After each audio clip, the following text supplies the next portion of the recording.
नमस्कार। आज के इस ऑडियो आर्टिकल में हम चर्चा करेंगे क्रिप्स मिशन की। साथ ही जानेंगे क्रिप्स मिशन क्यों भेजा गया तथा इसके मुख्य प्रावधान क्या थे।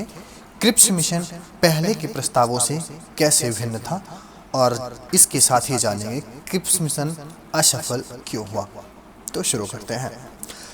भारत की राजनीतिक गतिरोध को दूर करने के उद्देश्य से ब्रिटिश प्रधानमंत्री चर्चिल ने ब्रिटिश संसद सदस्य तथा मजदूर नेता सर स्टैफर्ड क्रिप्स के नेतृत्व में मार्च 1942 में एक मिशन भारत भेजा।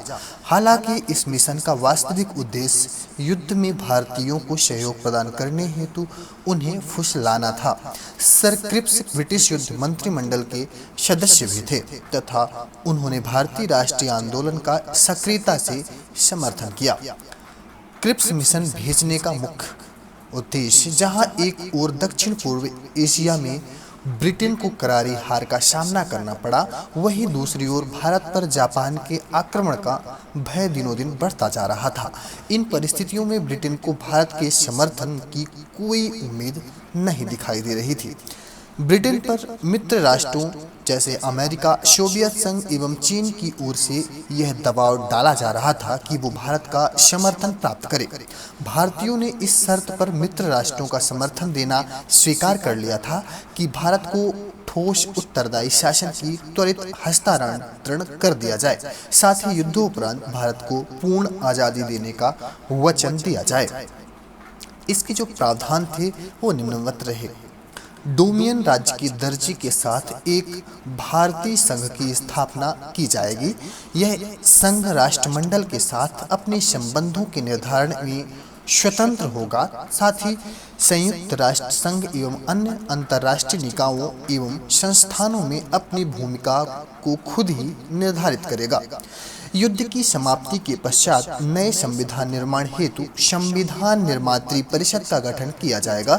इसके कुछ सदस्य प्रांतीय विधायकों द्वारा निर्वाचित किए जाएंगे तथा कुछ रियासतों का प्रतिनिधित्व करने के लिए राजाओं द्वारा मनोनीत किए जाएंगे।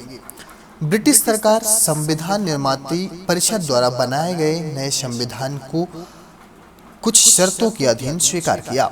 संविधान निर्मात्री परिषद द्वारा निर्मित संविधान जिन प्रांतों को स्वीकार नहीं होगा वे भारतीय संघ से पृथक होने के अधिकारी होंगे।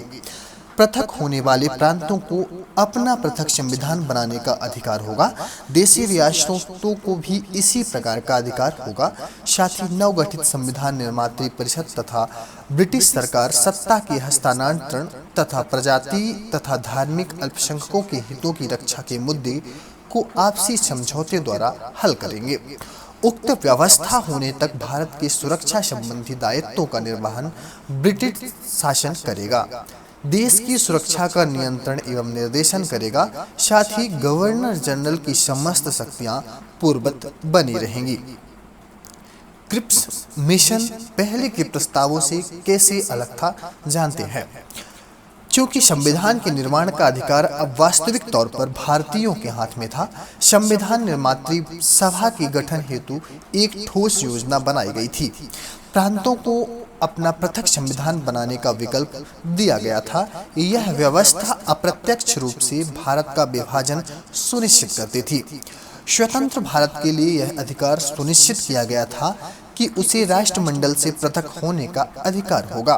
भारतीयों को प्रशासन में भागीदारी का भरपूर अवसर प्रदान किया जाना था।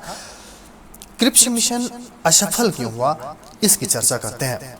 क्रिप्स मिशन का प्रस्ताव भारतीय राष्ट्रवादियों को संतुष्ट करने में असफल रहे, साथ ही साधारण तौर पर भारतीयों के किसी भी वर्ग की सहमति प्राप्त नहीं कर सके। विभिन्न दलों तथा समूहों ने अलग अलग आधार पर इन प्रस्तावों का विरोध किया। कांग्रेस ने कुछ आधारों पर प्रस्ताव का विरोध किया। भारत को पूर्ण स्वतंत्रता के आधार पर डोमिनियन स्टेट का दर्जा दिया जाने की व्यवस्था थी। देशी रियासतों के प्रतिनिधियों के लिए निर्वाचन के स्थान पर मनोनयन की व्यवस्था, प्रांतों को भारतीय संघ से पृथक किए जाने, साथ ही पृथक संविधान बनाने की व्यवस्था जो कि राष्ट्रीय एकता के सिद्धांत के विरुद्ध था। सत्ता के त्वरित हस्तांतरण की योजना का अभाव तथा प्रतिरक्षा के मुद्दे पर वास्तविक भागीदारी की व्यवस्था का न होना, गवर्नर जनरल की सर्वोच्चता पूर्ववत थी तथा गवर्नर जनरल केवल संवैधानिक प्रमुख बनाने की मांग को स्वीकार न किया जाना, कांग्रेस की ओर से जवाहरलाल नेहरू तथा मौलाना अबुल कलाम आजाद को क्रिप्स मिशन के संदर्भ में परीक्षण एवं विचार विमर्श हेतु अधिकृत किया गया था। मुस्लिम लीग ने भी क्रिप्स मिशन के प्रस्तावों को अस्वीकार कर दिया था तथा इसके लिए कुछ तर्क दिए थे, जैसे एकल भारतीय संघ की व्यवस्था का होना उसे स्वीकार नहीं था, संविधान निर्मात्री भारतीय परिषद के गठन का जो आधार सुनिश्चित किया गया था वे स्वीकार नहीं था, साथ ही प्रांतों के संघ से पृथक होने तथा अपना पृथक संविधान बनाने की जो विधि निर्धारित की गई थी उससे भी लीग असहमत थी। प्रस्तावों में मुसलमानों के आत्मसमर्पण के सिद्धांत, साथ ही पृथक पाकिस्तान की मांग को स्वीकार नहीं किया गया था। अन्य दलों ने भी प्रांतों को संघ से पृथक होने का अधिकार दिए जाने का विरोध किया। उदारवादियों का मानना था कि प्रांतों को संघ से पृथक होने का विकल्प देना भारतीय एकता एवं सुरक्षा के विरुद्ध है। हिंदू महासभा ने भी इस प्रावधान की आलोचना की थी।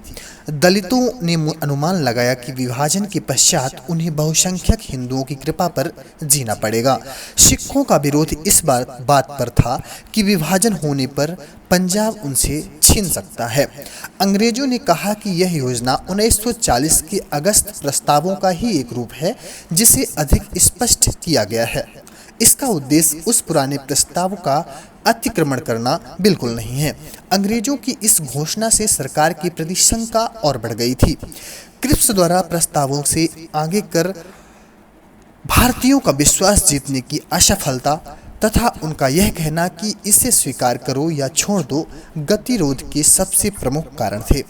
प्रारंभ में क्रिप्स ने मंत्रिमंडल के गठन तथा राष्ट्रीय सरकार की स्थापना की बात कही, किंतु बाद में वे अपनी बातों से मुकर गए तथा कहने लगे कि उनका आशय केवल कार्यकारिणी परिषद के विस्तार से था। प्रांतों के विलय या पृथक होने की व्यवस्था का प्रावधान अस्पष्ट था। संघ ने पृथक होने की प्रस्ताव का विधानमंडल में 60% सदस्यों द्वारा अनुमोदन किया जाना आवश्यक था।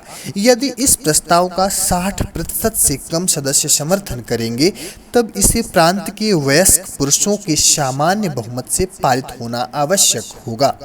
यह व्यवस्था विशेष रूप से पंजाब एवं बंगाल के हिंदुओं के लिए हानिकारक थी, भले ही वे भारतीय संघ में शामिल होना चाहते थे।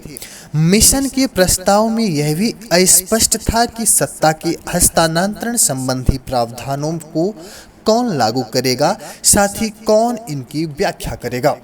ब्रिटिश सरकार की वास्तविक मंशा भी यह थी कि क्रिप्स मिशन सफल ना हो, क्योंकि वह भारतीयों को सत्ता के हस्तांतरण तथा देश की प्रतिरक्षा संबंधी जिम्मेदारी में भागीदारी दोनों के विरुद्ध थे। उधर ब्रिटिश प्रधानमंत्री चर्चिल व विदेश मंत्री एमरी, वायसराय लिनलिथिगो तथा कमांडर इन चीफ विवेल भी नहीं चाहते थे कि क्रिप्स मिशन सफल हो। वायसराय की वीटो अर्थात विशेषाधिकार के इस मुद्दे पर स्टैफर्ड क्रिप्स तथा कांग्रेस के नेताओं के मध्य बातचीत टूट गई। गांधी जी ने क्रिप्स प्रस्तावों पर टिप्पणी करते हुए कहा, यह आगे की तारीख का चेक था जिसका बैंक नष्ट होने वाला था। It was post dated cheque on the crashing bank. Jawaharlal Nehru ने क्रिप्स प्रस्तावों के संबंध में कहा कि क्रिप्स योजना को स्वीकार करना भारत के अनिश्चित खंडों में विभाजित करने के लिए मार्ग प्रशस्त करना था। इस प्रकार स्टैफर्ड क्रिप्स भारतीयों की निराशा एवं आशामंजस के वातावरण में छोड़कर वापस इंग्लैंड लौट गए। भारतीयों जो अभी भी फांसीवादी आक्रमण के पीड़ितों के प्रति पूरी सहानुभूति को तस्वीर अपने मनोमस्तिष्क में संजोए हुए थे, अंग्रेजी सरकार के रवैये से खुद ही छला हुआ महसूस करने लगे। अब भारतीयों ने यह मानना प्रारंभ कर दिया कि वर्तमान परिस्थितियां असहनीय बन चुकी हैं, साथ ही साम्राज्यवाद पर अंतिम प्रहार करना आवश्यक हो चुका है। प्रमुख विचार। मौलाना अबुल कलाम आज़ाद के अनुसार क्रिप्स के प्रस्तावों में हमें कुछ नहीं दिया। यदि हम उसके प्रस्तावों को स्वीकार करते तो हो सकता है कि भविष्य में भी हम पर शासन किया जाता रहे। यदि अंग्रेज भारत से वापस चले जाएं, तब हमें कोई नया आंदोलन प्रारंभ नहीं करना चाहिए। विश्व युद्ध ने भारत की स्वतंत्र के लिए एक सुअवसर प्रदान किया है। वह अपनी स्वतंत्रता को प्राप्त कर ले, ये एक सुनहरा अवसर है। हमें केवल साधारण आश्वासन पर निर्भर रहकर इस सुअवसर को खोना नहीं चाहिए।